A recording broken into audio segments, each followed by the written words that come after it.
আজকের গুরুত্বপূর্ণ সংবাদ শিরোনাম। এবারের ভোট ও গণভোট সফলভাবে করতেই হবে।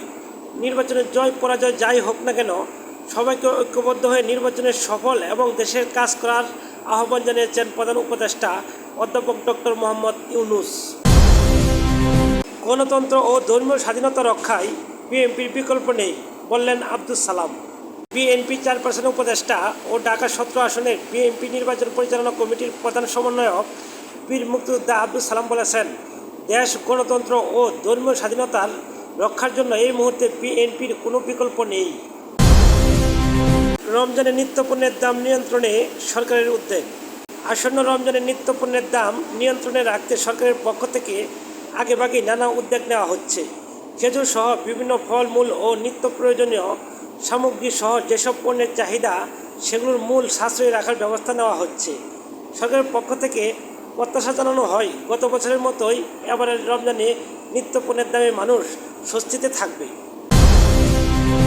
বলমারীতে 15 লাখ টাকার ভেজাল খাদ্য জব্দ।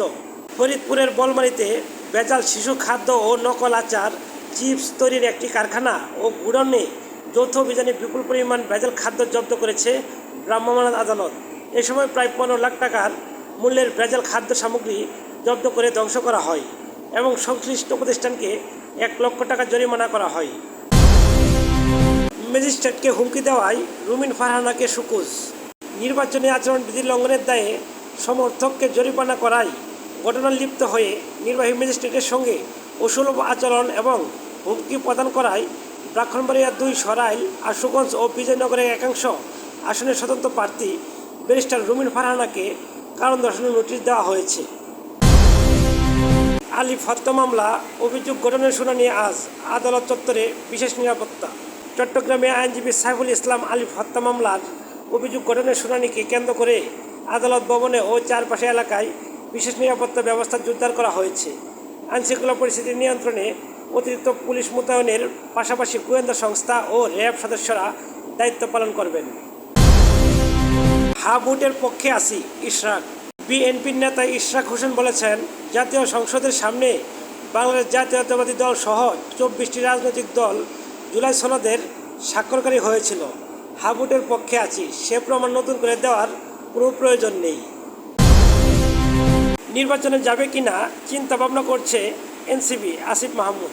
নির্বাচন কমিশনের ইসির বিরুদ্ধে পক্ষপাতের অভিযোগ এনে জাতীয় নাগরিক পার্টি এনসিপি মুখপাত্র ও কেন্দ্রীয় নির্বাচন পরিচালনা কমিটির চেয়ারম্যান আসিফ মাহমুদ সজীব ভুঁইয়া বলেছেন, ত্রয়োদশ জাতীয় সংসদ নির্বাচনে আমরা অংশ নেব কিনা এখন সেটি বিবেচনা করার সময় এসেছে।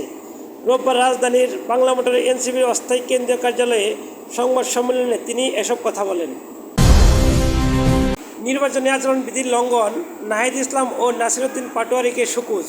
ত্রয়োদশ জাতীয় সংসদ নির্বাচনের আচরণবিধি ভঙ্গের অভিযোগে জাতীয় নাগরিক পার্টি এনসিপি আহ্বায়ক নাহিদ ইসলাম ও দলটির মুখ্য সমন্বয়ক নাসিরউদ্দিন পাটোয়ারিকে কারণ দর্শাতে সুকুজ বলা হয়েছে। রোববার রিটার্নিং কর্মকর্তা ও ঢাকার বিভাগীয় কমিশনার সফরউদ্দিন আহমেদ চৌধুরী স্বাক্ষরিত পৃথক চিঠিতে তাদের সুকুজ করা হয়। ঢাকার অতিরিক্ত বিভাগীয় কমিশনার আজমুল হক এ তথ্য নিশ্চিত করেছেন। সম্মানিত ভিউয়ার্স, ভিডিওটি একটি লাইক দিয়ে নিয়মিত খবর পেতে চ্যানেলটি সাবস্ক্রাইব করে রাখবেন। আসসালামু আলাইকুম।